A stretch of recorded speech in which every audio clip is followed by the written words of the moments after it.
بسم اللہ الرحمن الرحیم۔ انتہائی واجب الاحترام بزرگان محترم، برادران عزیز، سورۃ توبہ کی ایک آیت ہے۔ آخری آیت کا عمل تو آپ سنتے رہتے ہیں اور بہت سے عاملین نے، علماء نے اس کا عمل بھی بتایا، اس کے فوائد و فضائل بھی بے شمار بیان فرمائے ہیں۔ ہم آخری آیت کا عمل نہیں دے رہے، بلکہ اس سے کچھ پہلے آیات ہیں ان کا عمل پیش کر رہے ہیں۔ وہ عمل نفع کے حصول کا عمل ہے۔ جو آدمی اس کو کرے گا، پڑھے گا یا لکھ کر اپنے پاس رکھے گا تو اللہ عز و جل اس کو نفع عطا فرمائیں گے۔ اس کا کاروبار اچھا چلے گا، بزنس اچھا چلے گا، اس کے معاملات زندگی آسان ہو جائیں گے۔ اس عمل کے فوائد ہیں۔ اسی طرح اللہ تعالیٰ کے اسماء مبارکہ میں سے ایک عظیم نام اللہ عز و جل کا یا نافع ہے۔ نافع اللہ کے اس مبارک نام کے فوائد اور فضائل بھی کچھ آپ کی خدمت میں پیش کرتے ہیں۔ انشاءاللہ العزیز آپ اپنے کام میں، اپنے زندگی کے معاملات میں نفع حاصل کریں گے اور نقصان سے بچتے رہیں گے۔ اللہ پاک آپ کو نقصان سے محفوظ فرمائیں گے۔ تو جب ایک آدمی اللہ عز و جل کی ان مبارک آیات کے ساتھ اور اللہ کے مبارک اسماء کے ساتھ اپنا تعلق بناتا ہے، اللہ کا ذکر کثرت سے کرتا ہے، تو پروردگار عالم نے جس طرح انسانی وجود کی نشو و نما اور پرورش کے لیے اسباب و وسائل کی کمی نہیں کی، بلکہ پوری سخاوت فرمائی ہے۔ زمین ہے، خزانے اگل رہی ہے، اسی طرح دھرتی کے نیچے سارا پانی کھڑا ہوا ہے، کیونکہ انسانیت کی حیات و بقا کے لیے پانی اہم ترین ضرورت ہے۔ آکسیجن سے فضا کو بھر رکھا ہے، ہر آدمی سانس لے رہا ہے۔ تو زمین ہے جو سبزیات، ترکاریاں، پھل، میوے جات، غلے اگا رہی ہے، یہ سب اللہ کا کرم ہے۔ اس نے پوری سخاوت کی ہے۔ اور روحانیت میں بھی اللہ رب العزت نے اپنے بندوں کی روح کی پرورش کے لیے بھی پوری سخاوت فرمائی ہے، کوئی کمی نہیں چھوڑی۔ لوگ اس راستے پہ چلتے نہیں ہیں، اسی لیے کہتے ہیں دین پہ چلنا بہت مشکل ہے۔ دین پہ چلنا بہت آسان ہے۔ انسان کی فطرت کے عین مطابق اللہ عز و جل نے دین عطا فرمایا ہے۔ ہماری طبیعت، ہماری روح، ہمارا اندر خود تقاضا کرتا ہے اس کا، تو ہمیں اس پر چلنے چاہیے، نیک راستوں پر چلنا چاہیے۔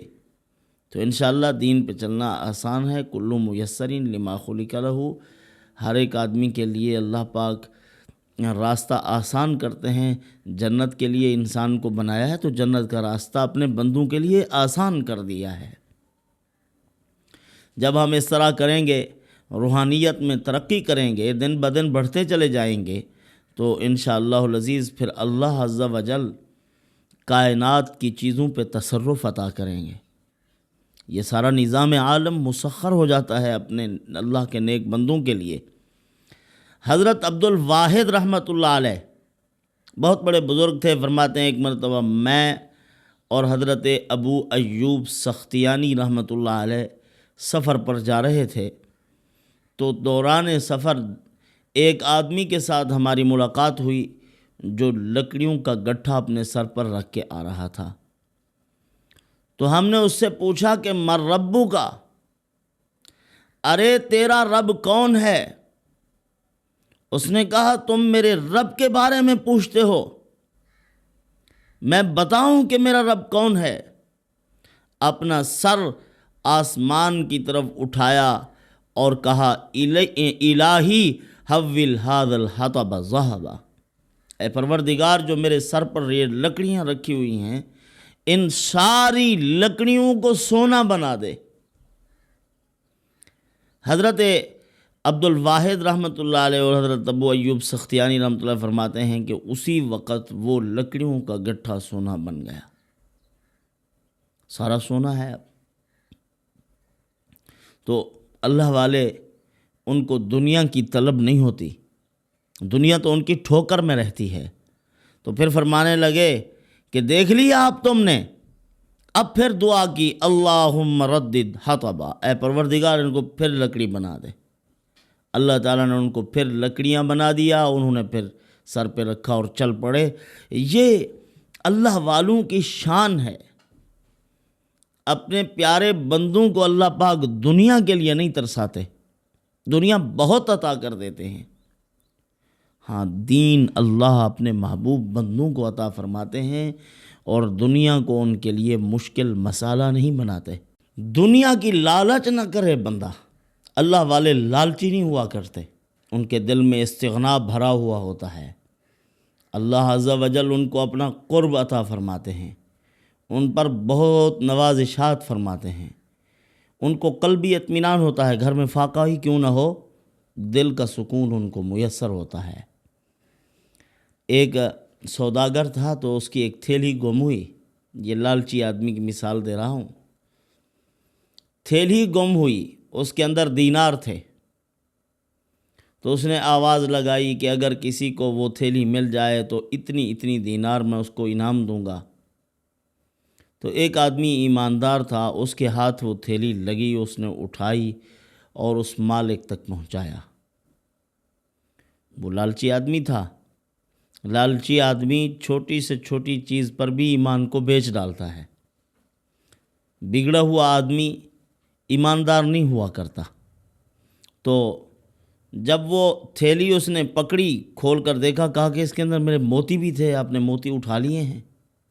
انہوں نے کہا دیکھو میں نے آپ کے ساتھ اچھائی کی ہے، یہ آپ کی تھیلی ہے، یہ دینار تھے، میں نے اس کو کھولا بھی نہیں ہے، میں آپ کی خدمت میں پیش کر دیا۔ اس نے کہا نہیں، وہ لڑنے لگا، کہا کہ میرے موتی تھے تو نے نکال لیے ہیں۔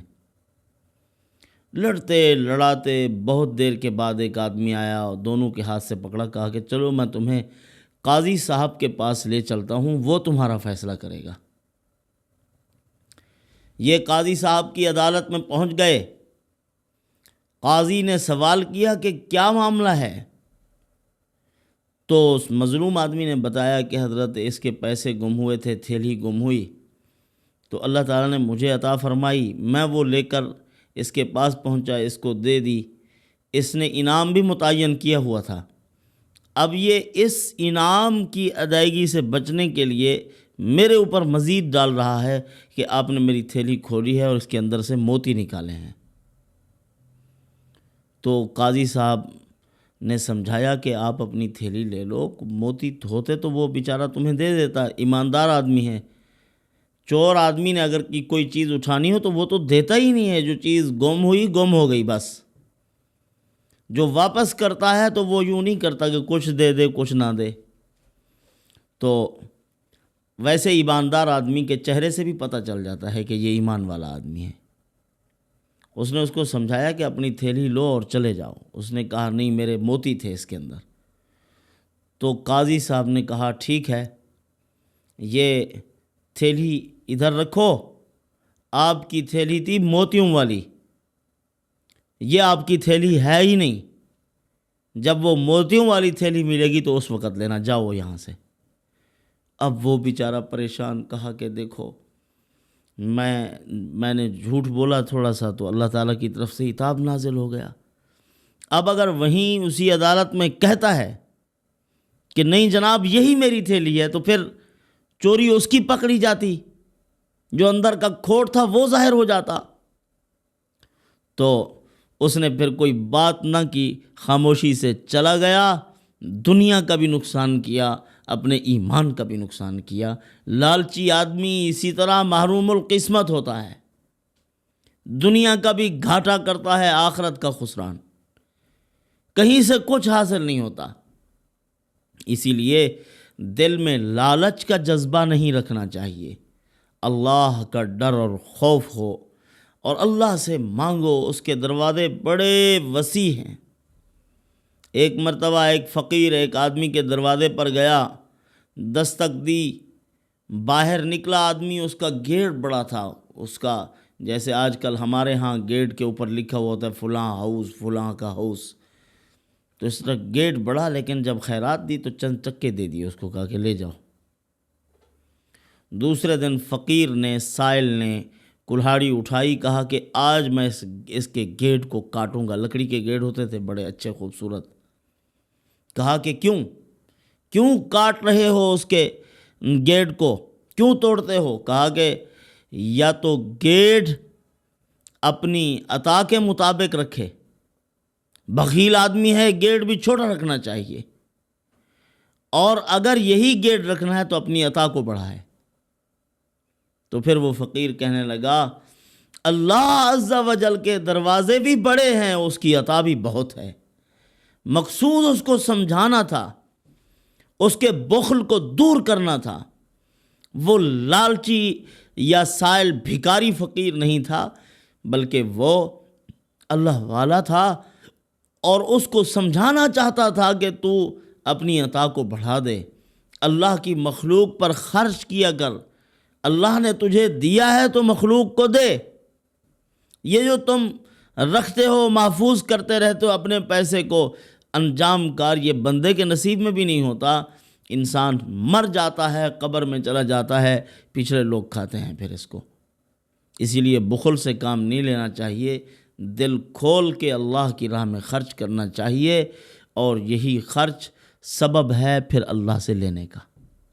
خرچ کرو گے اللہ پاک عطا فرمائیں گے۔ تو بہرحال اگر کوئی آدمی یہ چاہتا ہے کہ اس کا کاروبار اچھا چلے، اس کا بزنس اچھا چلے، تو وہ روزانہ صبح کے وقت ایک تسبیح پڑھے یا نافعو کی، اور اس کے ساتھ آیت مبارکہ پڑھے 3 مرتبہ۔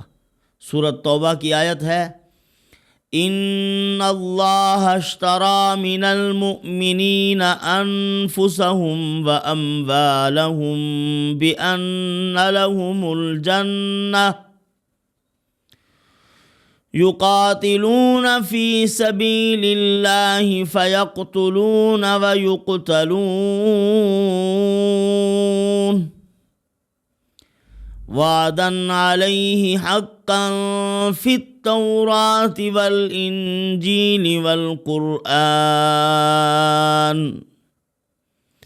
ومن اوفى بعهده من اللہ فاستبشروا ببیعکم الذی بایعتم به وذلک هو الفوز العظیم۔ یہ مبارک آیات، ان کو 3 مرتبہ صبح، 3 مرتبہ شام پڑھے، اللہ عز و جل کرم والا معاملہ فرمائیں گے، اس کے بزنس کو کامیاب کریں گے، کاروبار دن بدن ترقی کی طرف گامزن ہوگا۔ کوشش کیجئے، اس کا اہتمام کیجئے۔ یا نافعو کو ہر نماز کے ساتھ اگر پڑھیں، علماء نے لکھا ہے کہ 41 مرتبہ کوئی کام شروع کرنے سے پہلے اگر اس کو پڑھ لو گے تو اللہ پاک اس کام کو پایۂ تکمیل تک پہنچائیں گے، وہ خیر و عافیت کے ساتھ تکمیلی مراحل تک پہنچے گا۔ تو ان آیات بینات میں بھی اللہ پاک نے بڑی تاثیر رکھی ہے۔ اللہ عز و جل نے فرمایا ہے ان اللہ اشتری من المؤمنین، اللہ عز و جل نے مومنین کی جانوں کو اور ان کے مالوں کو خرید لیا ہے، بِأَنَّ لَهُمُ الْجَنَّةَ، بدلے جنت کے۔ مومن کا وجود بک چکا ہے، اور جب کوئی چیز بک جائے تو اس پر کسی آدمی کا کوئی اختیار نہیں ہوتا، جس کے پاس بک گئی اسی کا اختیار چلتا ہے۔ تو ہمارا وجود مبیع ہے، جس کی بیع ہو چکی ہے، اور خریدنے والے کون ہیں؟ جس کے خزانے بھرے ہوئے ہیں اور بھاؤ تاؤ بہت اچھا لگاتا ہے، اللہ عز و جل۔ اس نے خریدا ہے۔ جب اللہ پاک نے خرید لیا تو پھر اختیار مالک کا چلنا چاہیے وجود پر۔ بکا ہوا آدمی کبھی بھی اپنا اختیار نہیں چلا سکتا۔ غلام سے بڑھ کر عبدیت کا درجہ ہوتا ہے۔ ہم تو عبد ہیں اللہ عز و جل کے، بندے ہیں۔ بندے کو چوں چراں کا اختیار نہیں ہوتا، وہ سر تسلیم خم کرتا ہے اللہ عز و جل کے سامنے۔ تو پھر ہمیں اللہ عز و جل کے سامنے جھک جانا چاہیے، اسی کے احکامات کو پورا کرنا چاہیے۔ اللہ پاک فرماتے ہیں خریدا ہے میں نے، اور مال میں بھی بندے کی مرضی نہیں چلنی چاہیے۔ اللہ نے اگر کسی کو مال عطا کیا ہے تو وہ مال کی وجہ سے بگڑے نہیں، اترائے نہیں کہ میرے پاس تو بڑا پیسہ ہے۔ ارے ہے تو ہے، اس کو اللہ کی مرضی کے مطابق استعمال کرو۔ اللہ پاک نے فرمایا ہے میں نے خرید لیا تمہیں، تمہارے مال خرید لیے، تمہارے نفس، تمہاری جانیں خرید لیں، بِأَنَّ لَهُمُ الْجَنَّةَ، جنت کے بدلے میں، اللہ کے راستے میں جان دو گے، جان لو گے، لڑو گے، قربانیاں دو گے۔ اور فرمایا فَاسْتَبْشِرُوا بِبَيْعِكُمُ الَّذِي بَایَعْتُمْ بِهِ وَذَلِكَ هُوَ الْفَوْزُ الْعَظِیمُ، فرمایا کہ تم اس بیع سے خوش ہو جاؤ۔ یہ معاملہ جو تم نے اللہ کے ساتھ کیا، اپنی جان قربان کر دی، اس معاملے میں اللہ عز و جل کے ساتھ خوش ہو جاؤ کہ اللہ نے تمہاری جانوں کو، تمہارے مالوں کو اپنی ذات کے لیے قبول کر لیا ہے۔ اسی لیے فرمایا کہ جو آدمی کشتی پر سوار ہو رہا ہے، کثرت کے ساتھ یا نافیوں پڑھتا جا رہا ہے، اللہ پاک پانی کے ہر شر سے بچائیں گے اور تکلیفوں اور مصائب سے نجات پائے گا۔ کسی کام کے شروع کرنے سے پہلے کثرت سے اگر یا نافیوں پڑھ لیا جائے تو اللہ عز و جل اس کام کو کامیاب کرتے ہیں، ناکامی سے محفوظ کرتے ہیں۔ اور فرمایا کہ اگر کوئی آدمی یا نافعو کثرت سے پڑھتا ہے، اس کے تمام امور حسب منشا ہوتے ہیں، اس کی مرضی کے مطابق اللہ پاک کام کر دیں گے اس کے۔ اسی طرح فرمایا کہ اگر کوئی آدمی اپنی بیوی سے ہم بستری سے پہلے یا نافعو کو پڑھتا ہے، ایک تسبیح اس کی پڑھ لیتا ہے، پھر قربت اختیار کرتا ہے، اس کے ذریعے سے جو اولاد نصیب ہوگی اللہ پاک صالح اولاد عطا فرمائیں گے، نیکوکار اولاد عطا فرمائیں گے اسی اسم مبارک کی برکت سے۔ ہاں ورنہ تو اگر کوئی آدمی بد کردار ہو تو اس کے اندر اللہ پاک نے قرآن مجید میں فرمایا ہے وَأَشْرِكْهُمْ فِي الْأَمْوَالِ وَالْأَوْلَادِ وَشَارِكْهُمْ فِي الْأَمْوَالِ وَالْأَوْلَادِ، اے شیطان تو شریک ہو جا ان کے مالوں میں بھی، ان کی اولاد میں بھی۔ تو ان کی اولاد میں بھی شیطان شریک ہوتا ہے اور ان کے مال میں بھی شیطان شریک ہوتا ہے۔ تو اسی لیے احتیاط برتنی چاہیے، بندہ پاکیزگی اختیار کرے، صفائی ستھرائی اختیار کرے، ذکر الہی اختیار کرے، رزق حلال کا اہتمام کرے، پھر قربت کرے، اللہ پاک نیک اولاد عطا فرمائیں گے۔ اسی لیے علماء نے لکھا ہے اگر کوئی عورت چاہتی ہے میرے ہاں نیک صالح بچہ پیدا ہو تو جس طرح کا بچہ وہ چاہتی ہے اسی طرح کی کتابوں کا مطالعہ کرے، اسی طرح کے اکابر اور بزرگوں کی سوانح پڑھے، ان کی زندگی پڑھے، اللہ پاک ویسا نیک بچہ پیدا فرما دیں گے حمل کے دوران۔ یعنی بچے کے اوپر اثرات پڑتے ہیں۔ ماں اگر پڑھ رہی ہے، حضرت مولانا عبد الماجد دریابادی رحمۃ اللہ علیہ کے واقعات، مولانا الیاس رحمۃ اللہ علیہ کے واقعات، شاہ ولی اللہ محدث دہلوی، شاہ عبد العزیز، تو ان کے اوصاف، ان کے واقعات، ان کی زندگی، ان کے علوم، تو اللہ پاک ان کا اثر ڈال دیں گے اس بچے پر۔ تو اسی طرح فرمایا کہ اگر یہ اسم مبارک یا نافع پڑھ کر کسی مریض کو دم کیا جائے تو اللہ پاک اس کو شفا عطا فرما دیتے ہیں۔ جو آدمی ماہ رجب میں کثرت کے ساتھ اسم مبارک یا نافع کو پڑھتا ہے تو پروردگار عالم اس کے تمام کام اور اس کی مرادوں کو پورا کرتے ہیں، اس کے سارے معاملات آسان ہو جاتے ہیں۔ جو آدمی دوران سفر اس اسم مبارک کو پڑھتا جائے گا خیر و عافیت سے جائے گا، خیر و عافیت سے واپس آئے گا، اللہ پاک ہر نقصان سے محفوظ فرمائیں گے۔ پروردگار عالم سے دعا ہے کہ اللہ پاک ان معمولات کی پابندی کی توفیق عطا فرمائے۔ وما علینا الا البلاغ۔